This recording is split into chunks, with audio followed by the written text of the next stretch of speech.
Session 5। कलीसिया निडरता से खड़ी रहती है। कहानी की भूमिका इस प्रकार से है। पिछली कुछ कहानियों में हमने जाना कि कैसे प्रभु यीशु के अनुयायियों ने उनके जीवन, मृत्यु और पुनरुत्थान के विषय बड़ी निडरता के साथ बताया।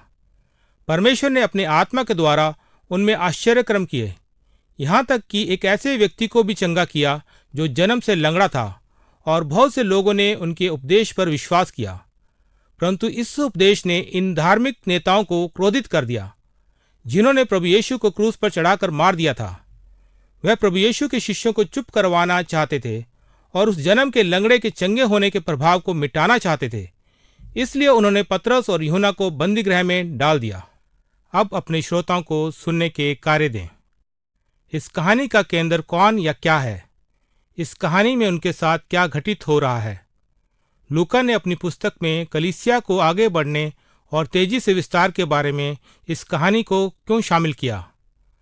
हम इस कहानी से कलीसिया के आगे बढ़ने और तेजी से विस्तार के बारे में क्या सीखते हैं? कलीसिया के रूप में हमें इन बातों को कैसे व्यवहार में लाना चाहिए? आइए अब कहानी की ओर चलें। अगले दिन धार्मिक अगुओं ने पतरस और यूहन्ना को सभा में बुलवाया।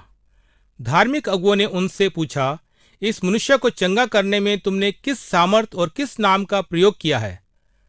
परमेश्वर के आत्मा से भरकर पतरस ने उत्तर दिया, यदि हमारे द्वारा एक विकलांग व्यक्ति के साथ भलाई करने के कारण से ही हमारी जांच की जा रही है, तो इस बात को जान लें, यह प्रभु यीशु मसीह के द्वारा हुआ है, जिसे आप लोगों ने मार डाला था, और परमेश्वर ने उसे मृतकों में से जीवित, और यह मनुष्य चंगा हुआ। उद्धार केवल प्रभु यीशु मसीह के नाम में है, और उसी का नाम ही एकमात्र ऐसा है जो लोगों को बचा सकता है।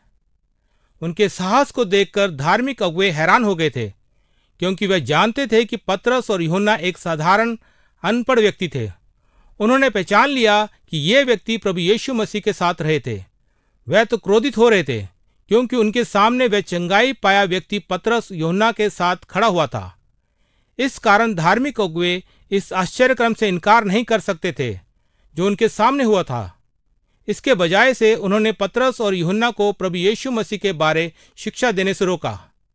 पतरस ने उत्तर दिया, क्या हमें आपकी आज्ञा का पालन करना चाहिए या फिर हमें परमेश्वर की आज्ञा का पालन करना चाहिए? आप लोग स्वयं ही इन प्रश्नों का उत्तर दें, परंतु हम लोगों को ये बताने से रोक नहीं सकते जो देखा और सुना है। अब उस व्यक्ति ने चंगाई पाई थी, उसके कारण वह लोग परमेश्वर की बड़ाई कर रहे थे। धार्मिक अगुए भीड़ को नाराज नहीं करना चाहते थे, इसलिए उन्होंने पतरस और यूहन्ना को धमकाया और उन्हें बरबस जाने दिया। पतरस और यूहन्ना उस घर में वापस लौट आए और आप अपने जीवन में विश्वासी इकट्ठे हो रहे थे, लागू करते हैं, और उन्हें सब कुछ बताया जो हुआ था। तब सब विश्वासियों ने यह कहकर प्रार्थना की, हे परमेश्वर, आप तो स्वर्ग और पृथ्वी के बनाने वाले हैं, और आपका अधिकार और सामर्थ्य किसी भी संसारिक अधिकार से बढ़कर है। आप जानते हैं कि उन्होंने हमारे विरुद्ध धमकियां दी हैं।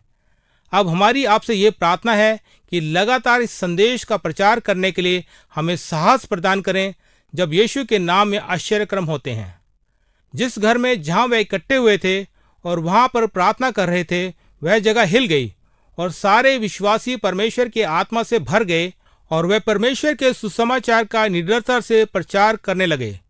और साथ ही सभी विश्वासी मेल मिलाप के साथ रहते थे, और वे अपनी प्रत्येक वस्तु को वे आपस में बांट लिया करते थे, और उन सब विश्वासियों पर परमेश्वर का बड़ा अनुग्रह था। यदि आप इस कहानी के मूल पाठ को पढ़ना चाहते हैं, तो आप इसे प्रेरितों के काम अध्याय 4 पद 5 से 33 में पढ़ सकते हैं। अब आप पहले दिए गए सुनने के कार्य के प्रश्नों पर चर्चा करें, और इस कहानी से आप क्या सीखते हैं और आप अपने जीवन में इसे कैसे लागू कर